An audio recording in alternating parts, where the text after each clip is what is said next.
Hello everyone, welcome to IFS. तो अगर आप लोग आईआईटी जैम का एग्जाम देने जा रहे हो 24 में आप सभी एग्जाम देंगे, तो एक कॉमन क्वेश्चन है जो सारे स्टूडेंट के मन में आता है कि चलो ठीक है, एग्जाम तो हम देने जा रहे हैं, लेकिन हमें किस सेक्शन से स्टार्ट करना चाहिए। सेक्शन ए से हम स्टार्ट करें, सेक्शन बी से करें, सेक्शन सी से करें। तो ये दुविधा आप लोगों के मन में रहती है।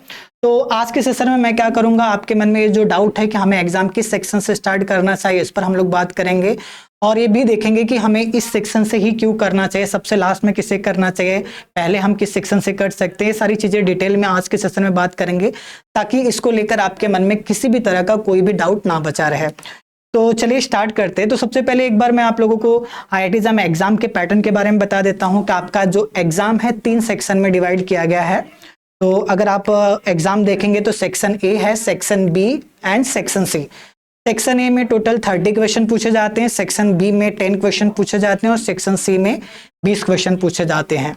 अगर मैं सेक्शन ए की बात करूं तो सेक्शन ए में जितने भी क्वेश्चन होते हैं सारे एमसीक्यू होते हैं, सेक्शन बी में सारे क्वेश्चन एमएसक्यू होते हैं और सेक्शन सी में सारे क्वेश्चन नेट के होते हैं, न्यूमेरिकल आंसर टाइप होते हैं, जहां पर किसी भी तरह का कोई भी ऑप्शन नहीं दिया जाता, आपको जो भी एग्जैक्ट आंसर होगा उसे लिखना होगा। और अगर मैं सेक्शन ए की बात करूं तो यहाँ पर जो आपके टोटल 30 क्वेश्चन हैं, जिनमें से 10 क्वेश्चन होते हैं 1 मार्क के और 20 क्वेश्चन होते हैं 2 मार्क के। और यहाँ पर नेगेटिव मार्किंग भी होती है। अगर आपने 1 मार्क का क्वेश्चन रॉन्ग किया तो 1/3 मार्क आपके डिडक्ट कर लिए जाएंगे। अगर 2 मार्क का क्वेश्चन आपने रॉन्ग किया तो 2-3 मार्क्स आपके डिडक्ट कर लिए जाएंगे। अगर मैं सेक्शन बी की बात करूं तो यहाँ पर 1 से ज्यादा ऑप्शन भी करेक्ट हो सकते हैं। एमएसक्यू है, ये हो सकता है 2 ऑप्शन करेक्ट हो, 3 ऑप्शन करेक्ट हो या 4 करेक्ट हो।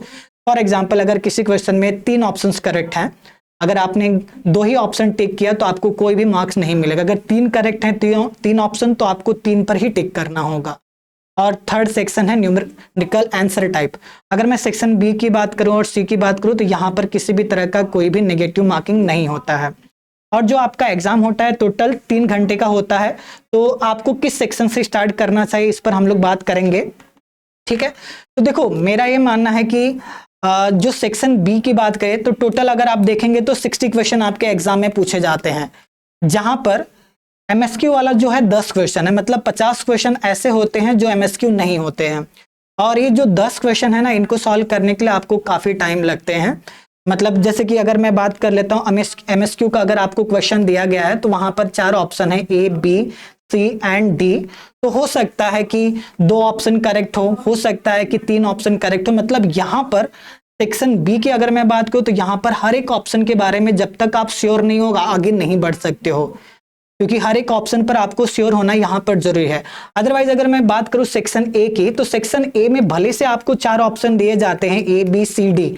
अगर मान लीजिए आप किसी ऑप्शन को लेकर 100% श्योर हो कि भाई इसका यही ऑप्शन करेक्ट होगा, फिर बाकी 3 के बारे में अगर उस वक्त आपको नहीं भी पता है तो भी तो आपका काम चल सकता है ना।